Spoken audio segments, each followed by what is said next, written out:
écoutez Culture Média sur Europe 1, 9h30, 11h avec Thomas Hill. Avec votre invité ce matin, Thomas, vous recevez Bertrand Villegas, cofondateur de The Wit. Et c'est l'heure du journal des médias de Julien Pichenet. Et on commence avec les audiences. Quels sont les chiffres marquants du week-end, Julien ? Alors, hier soir, le match des films du dimanche soir a largement tourné à l'avantage de Pourri gâté sur TF1 avec Gérard Jugnot. 4 100 000 téléspectateurs à plein temps avec Laure Calamy sur France 2 réunissait pendant ce temps-là 2 300 000. 3,5 millions sinon pour The Voice samedi qui fait des bonnes audiences pour cette nouvelle saison. Et puis les Césars vendredi soir ont attiré 1 920 000 téléspectateurs, audience en légère hausse par rapport à 2024. Bon, c'est 60 000 téléspectateurs de plus. Vous me direz c'est pas énorme, mais en hausse quand même. Europe 1, le journal des médias. Et puis cette nuit, Disney+ diffusait les Oscars pour la première fois. Et c'est la Palme d'Or du dernier festival de Cannes, le film Anora, qui a raflé les Oscars principaux, dont celui du meilleur film. En revanche, Emilia Pérez de Jacques Audiard, qui avait obtenu 13 nominations, un record pour une production non anglophone, n'est repartie qu'avec 2 statuettes. Celle de la meilleure actrice dans un second rôle, Zoé Saldana, et celle de la meilleure chanson pour le titre El Mal. Emilia Pérez avait eu plus de succès au César vendredi soir avec 7 trophées, dont celui du meilleur film et de la meilleure réalisation. Et d'ailleurs, Olivier Benkemoun nous reparlera en détail des Oscars, des films et des récompenses tout à l'heure dans Culture Média. Et puis on a appris hier soir la disparition, l'a dit, d'Herbert Léonard, qui avait notamment interprété le générique du plus célèbre feuilleton de l'histoire de la télévision française. Ouais, le chanteur de charme est décédé hier après-midi, il avait 80 ans, son plus grand succès est sans doute Pour le plaisir, composé par un futur animateur de télévision, Julien Lepers, en 1981, mais il a aussi marqué les esprits en interprétant ce générique, celui de Château-Vallon, c'était il y a pile 40 ans, au début de l'année 1985.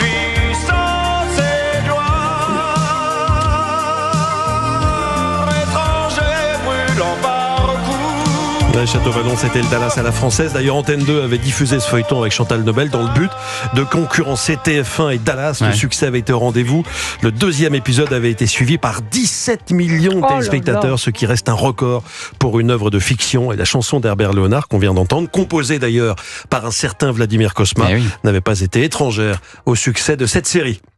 Et puis on parle maintenant de Christophe de Chavannes qui quitte Quelle époque sur France 2. L'animateur a décidé lui-même de se mettre en retrait de cette émission suite à sa condamnation pour conduite sous l'emprise de stupéfiants récidive, décision pour laquelle il a fait appel. Ce que je vis à travers les réseaux sociaux ou certains médias, c'est d'une extrême violence en fait, ce que je vis. Moi, ma famille et mes tout proches. Alors avoir autant d'injures ou de calomnies, vous le savez, il peut toujours y avoir des éclaboussures. Et je n'ai aucune envie que ni vous, ni les équipes, ni ceux qui m'entourent n'en receviez aucune.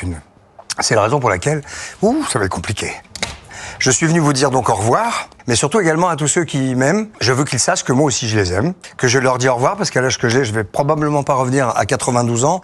On rappelle que Christophe de Chavannes a 67 ans. Il a aussi insisté sur le fait qu'il était présumé innocent jusqu'à ce que son appel soit traité par la justice. Affaire à suivre. Et puis cap maintenant sur les programmes. Et ce soir, ce sera la première de Touche pas à mon poste depuis la fermeture de C8 vendredi dernier.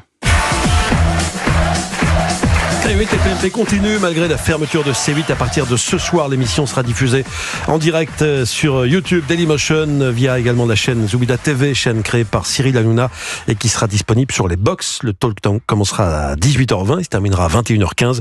Le studio sera le même, les chroniqueurs aussi. Il y aura juste Jordan Deluxe en plus. À noter que c'est Pascal de la Tour du Pin qui animera les premières minutes de l'émission et le temps que Cyril Hanouna, qui est à l'antenne d'Europe 1 tous les après-midi entre 16h et 18h, arrive dans les locaux. Et je ne sais pas très bien comment seront mesurer les audiences de ce nouveau Touche pas à mon poste. Il y aura un cumul à faire. Les additions, on va faire des mathématiques tous les matins peut-être pour pouvoir vous donner les audiences. Effectivement, en tout cas, on regardera ça de près demain, voir si ça a un impact sur les autres talks, sur C'est à vous, sur Quotidien par exemple. Bien sûr. Et alors sur M6, Marié au premier regard revient dès ce soir pour sa 9e saison. Et cette année, grande nouveauté, parce qu'Estelle Dossin, experte dans Marié au premier regard depuis la première saison, sera accompagnée d'une nouvelle, Marie Tapernou, thérapeute de couple et sexologue.